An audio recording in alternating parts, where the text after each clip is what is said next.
బాబీ గారు బాగున్నారా బాగాలేదు రాకపోతే రాదంటున్నారని చెప్పేసి లండం నుంచి లండం పైనుంచి రాజమండ్రి నుంచి రైలు కింద నుంచి డబక్క పడిపోయాము. వచ్చేసామండి అమలాపురం పెట్రోల్ ధరలో వచ్చేసామండి. ఏమన్నా మా ఇంట్లో డబ్బుకేం దానికేం లోట్లేదండి. మరి మా ఇంట్లో కోట్లు ఉంటే కుక్కలు తినేస్తున్నాయి, లక్కలు నక్కలు తినేస్తున్నాయి, ఏరుంటే అలకలు తినేస్తున్నాయి, పదులుంటే పందులు తినేస్తున్నాయి, ఆఖరి చిల్లర ఉంటే చీమలు తినేస్తున్నాయి.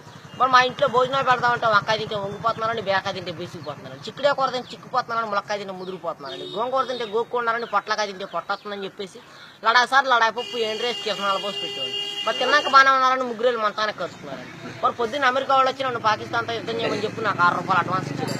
మరి వాళ్ళు ఇచ్చిన ₹6 అడ్వాన్స్ తీసుకుని జీడికినంత జీబు వేసుకొని తూటుకారంత తుపాకి తీసుకొని బయలుదేరానండి. మరి జీడికినంత జీబులో డీజిల్ అయిపోయిందని చెప్పి జీబు వెళ్ళిపోయి చెరువులో పడిపోయిందని నేను వచ్చి ఇక్కడ పడిపోయానండి. మరి మాకు ఇచ్చే మామూలు మాకు ఇచ్చేస్తే పాకిస్తాన్తో యుద్ధాన్ని బయలుదేరుతాను.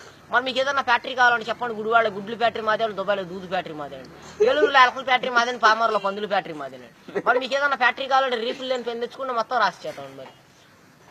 మరి మేము ఇల్లు కడదామంటే తాటాకైతే గలగలంటే ఇటుకే తిరిగిపోతుందండి, జమ్మ అయితే జారిపోతుందని, పెంకైతే పేలిపోతుందండి, నాపర అయితే నలిగిపోతుందండి. మరి అందుకని చెప్పి మా ఆఫీసులో భలే కలపలు కనిపెట్టారండి. ఏమేమి కలపాలంటే బొబ్బాస్ కలపండి, జిల్లేడు కలపండి, ఉరిగడ్డి వాసాలండి, దొంగ దోలాలండి, చీపురు పుల్ల కిటికీలండి, పైన కోడిపీట ఆపండి. మరి పైన కోడిపీట ఆప ఎందుకంటారా, వచ్చే వర్షాకాలంలో కారు సువాసన వస్తారు. మరి మా ఇంట్లో పెళ్లి భోజనాలు చెప్పుకుని ఎక్కువ జనం రారు కానీ కోడిపీ సువాసన అని చెప్తూ ఊరంతా వచ్చి కూర్చుంటారండి. మరి మా ఇంట్లో కేజీ బంగారం ఉంటే కుక్క నాకెందుకు చెప్పేసి చెత్త కుక్కలో పడేసామండి, కోడి పిల్లలు నోకల్లాకి ఎట్లా వచ్చామండి. ఏమండి సార్ తప్పుకోండి సార్, మా గన్ను పేలిపోతున్నాను, ముందు 3 కిలోమీటర్లు వెనక్కి 7 కిలోమీటర్లు వెళ్ళి మరి ఆపు చేయమంటారు, మూసేయమంటారు. ఆపు చేస్తే 6,000, మూసేస్తే 3,000, పక్క తప్పితే 10,000. మరి మా గన్నుకు లైసెన్స్ లేదండి, కాలిస్తే కేసు లేదండి. మరి మా గన్నులో ఇప్పుడు బుల్లెట్లు పెడితే అర్ధరాత్రి 12 గంటల పేలిపోయింది.